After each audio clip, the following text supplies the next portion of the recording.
In terms of the actuarial valuation process, we will majorly focus on the key process elements, which are going to be data, assumptions, valuation methodology, and how to read and understand and analyze the actuarial valuation results. However, in the entire process, the key focus is always to collaborate with the clients to understand what their objectives and what their plans are. And further, utmost care is also taken and adopted to ensure data security and confidentiality at each stage of the process. So now I will request Twinkle to take over and help us walk through to the entire actuarial valuation process. Thank you so much, Arpaan. A very good evening to all of you. So far, we have looked at the actuarial valuation process and how it involves analysis, modeling outcome, and ongoing monitoring. In the next few slides, I'll be walking you through the key requirements for an actuarial valuation, which involves data and assumptions. And I will also be talking about the valuation methodology and the valuation results. So one of the most critical aspects of any actuarial valuation is the quality of data. Actuarial valuations are extremely data sensitive. That means that the quality of data directly impacts the accuracy of the liability figures. In order to prevent such issues, a thorough data validation process is essential. So the process here is built on three key pillars. The first one being the data completeness check. Second is the data accuracy check. And the third is the data reasonableness and consistency check. When I talk about data completeness check, I mean that every data set must be comprehensive. It should include all the required data fields in the valuation. For example, the date of birth, date of joining, the monthly applicable salaries for any particular benefit should be included in the data. Also, the data should not have any missing or duplicate entries. Next is the data accuracy check. Even if the data is complete, errors in formatting or incorrect values can lead to distortions. For example, the formatting of the date of birth or date of joining is incorrect, or the applicable salary given to us is not a monthly salary but a daily salary. So the same can also impact the liability figures. The final step is to validate whether the data aligns with the relevant trends and assumptions or not. For that, we have the reasonableness and consistency checks. A few of the examples would include if the minimum and the maximum age as on the date of joining of any employee is as per the HR policy or the industry norms or not, or the salary increments provided to us are not too significantly high or significantly low in comparison to the previous years, or the date of birth or date of joining are consistent with the prior data submissions. So poor data quality can definitely compromise even the most sophisticated actuarial models and hence compromising the valuation results.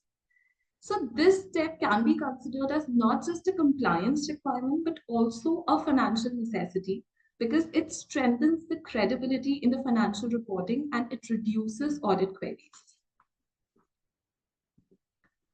Next, we move on to another key foundation of any actuarial valuation, which is the actuarial assumptions.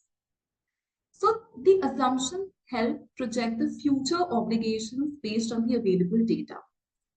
To be effective, actuarial valuations must be realistic, research-driven, and regularly reviewed to reflect the changing circumstances. Broadly, there are two key categories of assumptions. One is the financial assumption, and second is the demographic assumption. When I talk about financial assumptions, the assumptions relate to the economic factors that affect the valuation calculations. So the key financial assumptions are discount rate. This is used to determine the present value of the future obligations.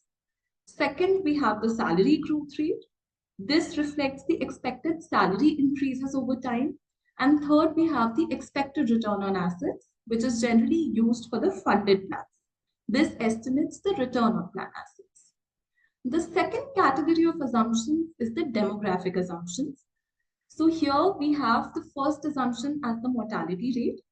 So mortality rate is nothing but the likelihood of an employee surviving to receive the benefits. It is often based on the standard published mortality tables. The second assumption is the attrition rate assumption. So this again is the probability of employees leaving the organization before retirement. Third is the normal retirement age. This is typically set as per the HR policies or the industry norms.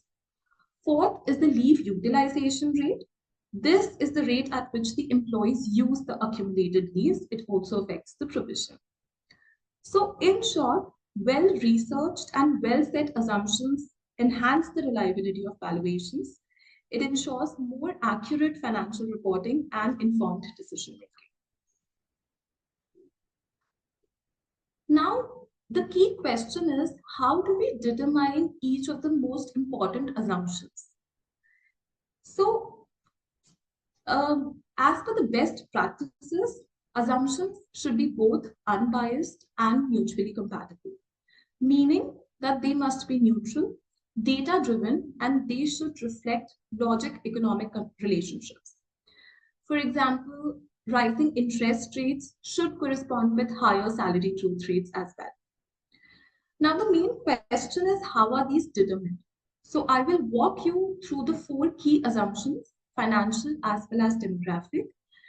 The first financial assumption is discount rate assumption. So as we have discussed, it is used to determine the present value of the future obligations. It is set based on a mark-to-market approach. That is, the discount rate should be aligned with the market conditions as on the valuation date. Typically, the discount rate is derived from the yields of high-quality corporate bonds or government bonds. Further, it is crucial that the selected discount rate matches the currency and the duration of the benefit liabilities. For instance, long-term liabilities should be discounted using long-term bond yields to ensure an appropriate match. The next financial assumption is the salary growth rate assumption. So this assumption is determined by various factors. First one being the company's historical trend. So for instance, the company has consistently been providing a 7 to 8% increment to the employees in the past few years. So considering an assumption in line with this would definitely give better results. Second is the management's future expectations. So the companies should align the actuarial assumptions with the internal salary growth rate policies. For example, if the company is implementing cost-cutting measures or hiring freeze, the future salary growth rates may be lower. The third is the expected future inflation. So as discussed, higher inflation environments may often lead to higher salary growth rate assumptions. Fourth is the promotions expected. So companies with a structured career progression plan should factor in additional increase due to promotions. For example, in industries like consulting or IT, the companies can see faster career progression, leading to a higher overall salary growth rate assumption. The third assumption is the attrition rate. This is one of the demographic assumptions. Like salary growth rate, attrition rate can also be determined based on the company's historical trends and the management's future expectations. Again, for example, if the company has seen a 10% annual attrition for the last 5 years, this serves as a strong indicator for the future projections as well. Similarly, if the company anticipates layoffs or restructuring or a slowdown in hiring, the attrition rate might be higher. Another component that can be considered here is industry or the market trends. Certain industries do have higher attrition rates. For instance, startups typically have higher attrition, whereas public sector companies may have lower attrition trends. The fourth assumption that we talk about is the mortality rate. This again is one of the demographic assumptions. So mortality rates are generally based on the standard published mortality tables. like the Indian Assured Lives table of 2012 to 2014 that we are currently considering.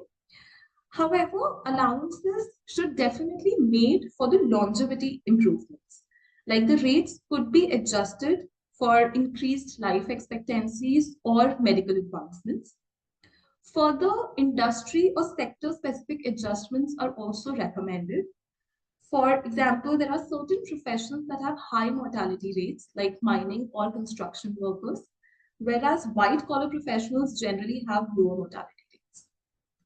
So, selecting actuarial assumptions requires careful judgment and alignment with the financial strategies. Companies should collaborate with the actuaries to ensure accuracy, reducing audit queries and financial surprises. So as we have seen that the assumptions are critically very important, any increase or decrease in any of the assumptions also directly impact the actuarial liability. So here we have captured the sensitivity of assumptions on the liability figures. On the left, we have the discount rate assumption. As we can see that any increase in the discount rate leads to a fall in the actuarial liability. However, a decrease in the discount rate assumption leads to a rise in the actuarial liability. On the right-hand side, we have another financial assumption, the salary growth rate.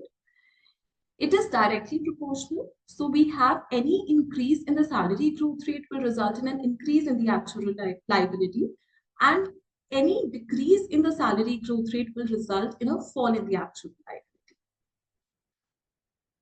The projected liabilities are also influenced by the other demographic assumptions like we've spoken about, mortality rate and attrition rates. For simplicity, we have not captured it here. However, for example, in case of attrition rate, the impact on liabilities is not always straightforward.